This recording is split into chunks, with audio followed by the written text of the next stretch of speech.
The silence of the dying cornfield held more truth than any words his mother had ever spoken.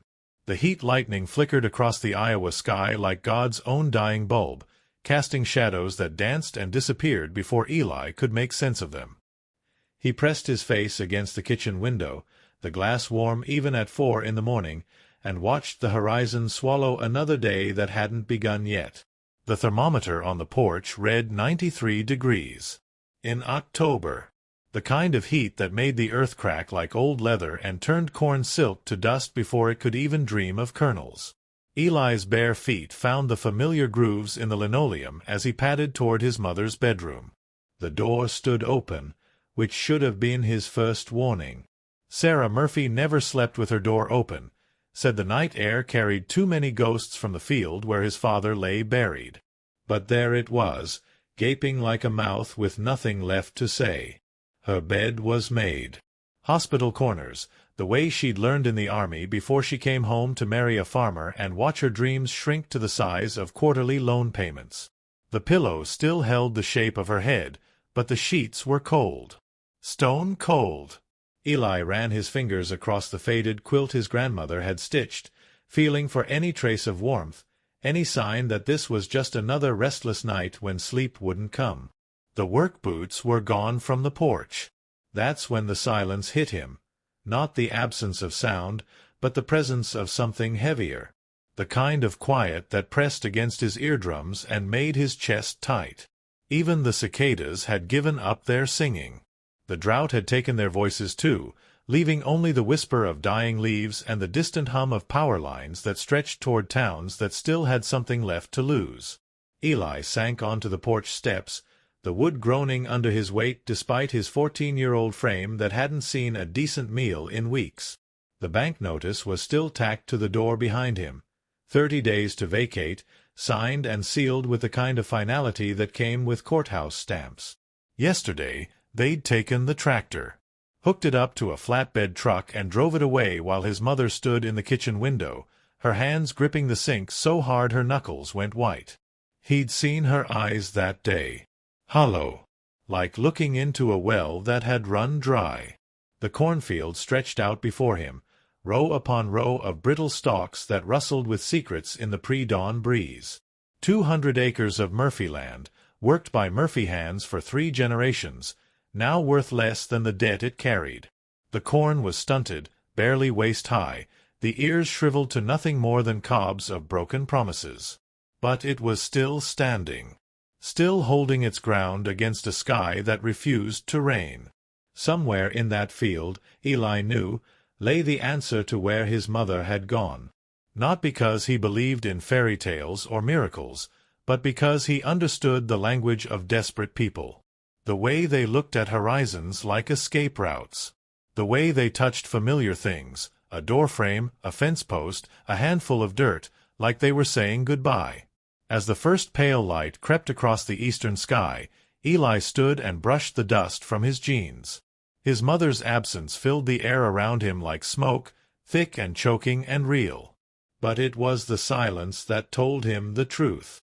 Not the silence of abandonment, but the silence of someone who had something left to say. The cornfield waited, patient as death, holding its secrets close. Dawn came like a fever breaking, slow and reluctant, painting the cornfield in shades of amber and rust. Eli forced himself off the porch, his legs heavy with the kind of exhaustion that sleep couldn't cure. The morning air tasted of dust and defeat, but underneath it all, something else lingered, the faint scent of his mother's soap, lavender and lye, as if she'd passed this way just moments before. He followed the worn path between the first 2 rows of corn, the same path his father had walked every morning before the cancer took him. The stalks towered over Eli despite their stunted growth, their leaves whispering secrets in a language he was just beginning to understand. Each step kicked up small clouds of dirt that settled on his sneakers, turning them the same color as everything else in this drought-cursed place. Halfway into the field, he found it. The message wasn't written in words. His mother had never been one for speeches or long explanations. Instead, she'd carved symbols into the hard-packed earth between the rows, using a stick or maybe the handle of her gardening trowel. Rough circles intersected with straight lines, creating patterns that looked almost like the crop circles he'd seen in magazines, but smaller, more intimate. Personal. In the center of the largest circle, 3 corn kernels lay arranged in a perfect triangle, shriveled and brown, but placed with the kind of precision that spoke of careful thought. Eli's breath caught in his throat. He knew this sign, had known it since he was 6 years old and helping his mother plant the kitchen garden. 3 kernels in a triangle meant, "I'm sorry," in the silent language they developed when his father's treatments made talking too painful. But it was what the field had done to protect the message that made Eli's heart stop. Overnight, a strange twist in the wind, the kind of freak occurrence that happened maybe once in a decade, had bent the corn stalks low over the symbols, creating a natural canopy that shielded them from the relentless sun. Not growth, nothing magical about it. Just physics and chance and the stubborn refusal of dying things to let go without a fight. Eli knelt beside the message, his fingers tracing the lines his mother had carved. The earth was still soft where she'd worked, darker than the sun-baked surface around it. She'd been here recently. Maybe just hours ago, while he slept fitfully on the kitchen floor, afraid to go to his room where the silence felt too much like surrender. As he studied the patterns more closely, recognition dawned like sunrise after the longest night. These weren't random symbols at all. They were a map. The circles marked the places where 3 generations of Murphys lay buried. His great-grandfather under the oak tree, his grandmother beside the old well, his father in the new cemetery plot they'd carved from the southwest corner of the property. The lines connected them all, tracing the boundaries of a family that had grown from this soil and would return to it, no matter what the bank papers said. And the triangle of corn kernels sat at the exact center, marking not just an apology, but a promise. A declaration that some things couldn't be repossessed or foreclosed upon. Some things belonged to the land itself, and the land had a long memory. Eli picked up one of the kernels, feeling its weight in his palm. Light as air, but somehow heavier than all the debt notices and eviction papers combined. He understood now why his mother had left her message here, in the heart of the dying field. She wasn't running away from him. She was running toward something, the county courthouse, maybe, or the loan office in town. One last desperate attempt to save what could be saved. The cornfield whispered around him, and for the first time in months, Eli thought he heard something besides despair in its voice. Something that sounded almost like hope. The sun climbed higher, turning the air above the cornfield into a shimmer of heat waves that made the horizon dance. Eli remained kneeling beside his mother's message, the corn kernel rolling between his fingers like a prayer bead worn smooth by desperate hands. Around him, the field held its breath, waiting for something that might never come but refusing to stop believing in the possibility.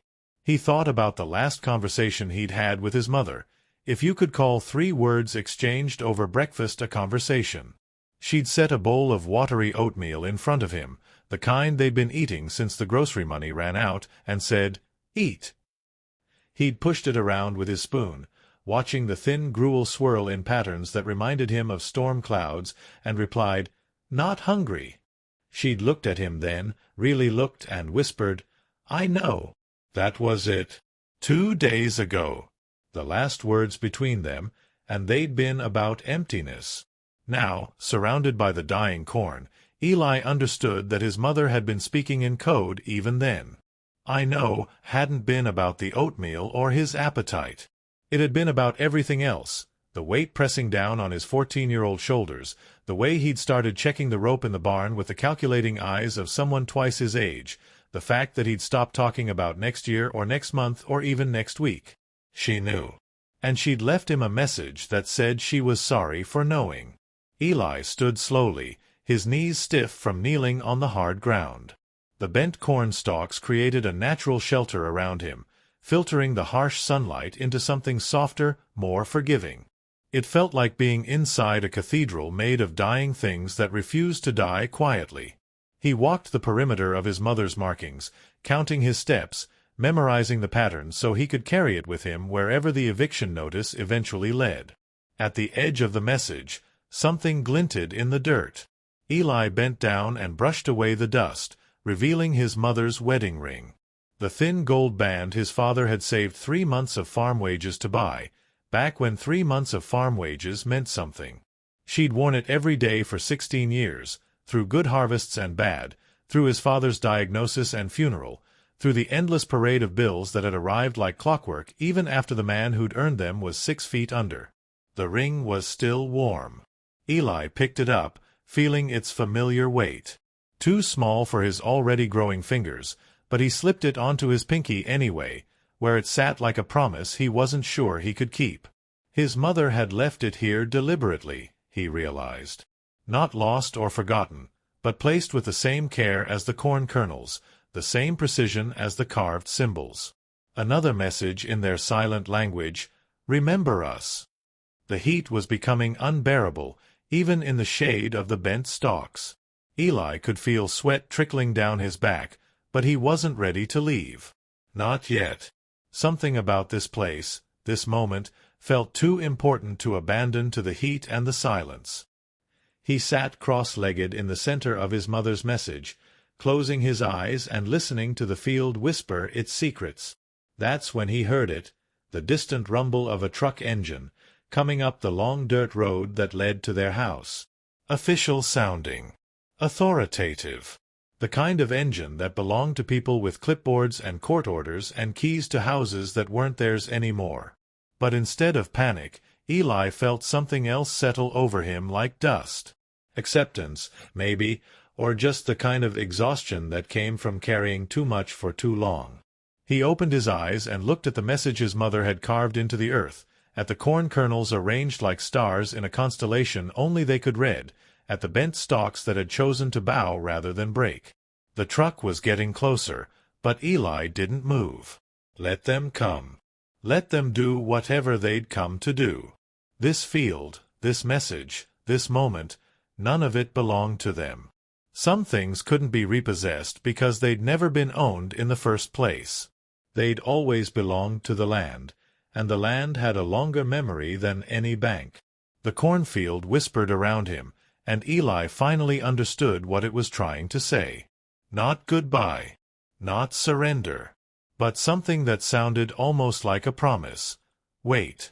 The truck belonged to Mrs. Patterson from the county extension office, not the bank officers Eli had been expecting. She climbed out of the dusty pickup wearing work boots and a hat that had seen better decades, carrying a clipboard but also something else, a canvas bag that clinked softly with the sound of glass jars. Her eyes found Eli immediately, sitting in the center of the cornfield like he was part of the landscape itself. "Your mother sent me," she called out, her voice carrying across the still air without strain. "Said you'd be here, waiting for answers." Eli stood slowly, his mother's wedding ring catching the morning light. "Where is she?"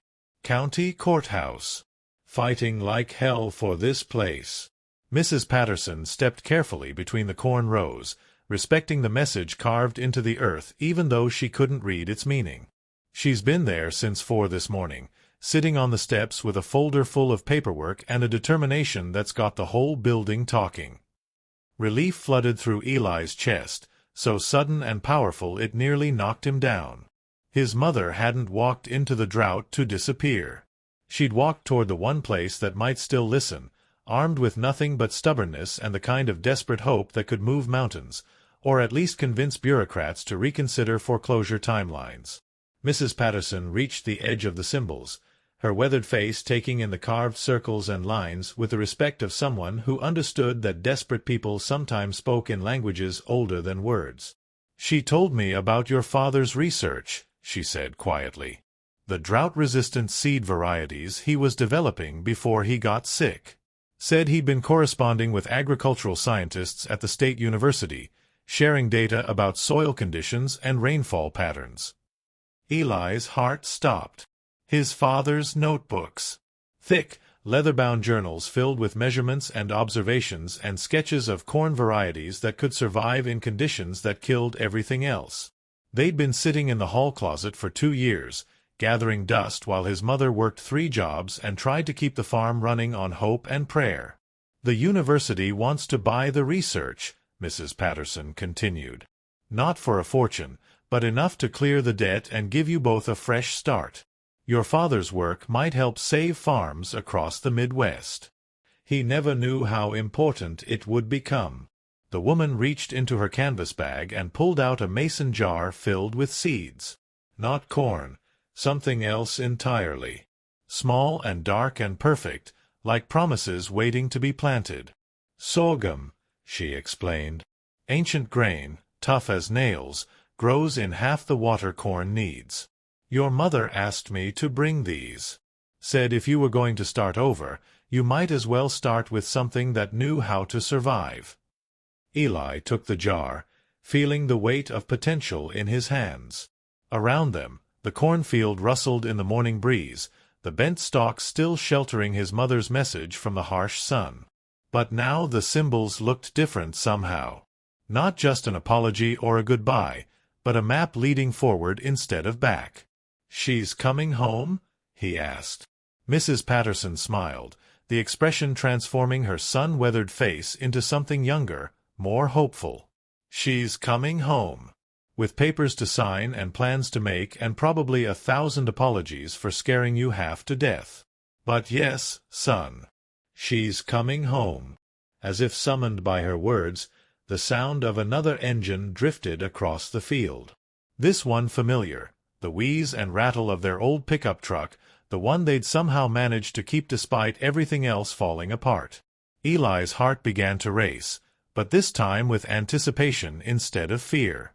He looked down at his mother's message one last time, memorizing the patterns and symbols that had held him together through the longest night of his life. Then he carefully picked up the 3 corn kernels from their triangle arrangement, slipping them into his pocket alongside the wedding ring. Some things were too important to leave behind, even when moving forward was the only choice left. The cornfield whispered around him as he started toward the house, and for the first time in months, Eli thought he understood what it was saying. Not words, exactly, but something deeper. The language of seeds waiting for the right season, of roots that went deeper than drought, of stories that continued even when the storytellers forgot how to speak. Behind him, the bent corn stalks slowly began to straighten as the day grew warmer, releasing his mother's message back to the earth that had held it safe. But the pattern remained, pressed into his memory and the soil alike, a reminder that some things endured not because they were strong, but because they knew how to bend without breaking. The land remembered. And now, finally, so did he. If Eli's story touched your heart, if it reminded you of the quiet strength that lives in ordinary people facing impossible choices, or if it kindled hope in the middle of your own difficult season, please like this video and share it with someone who needs to remember that resilience often whispers before it roars. And of course, subscribe to our channel. Here we tell stories that heal, inspire, and prove that grace still grows in the most unlikely places. Until next time, never stop listening for the whispers that might change everything.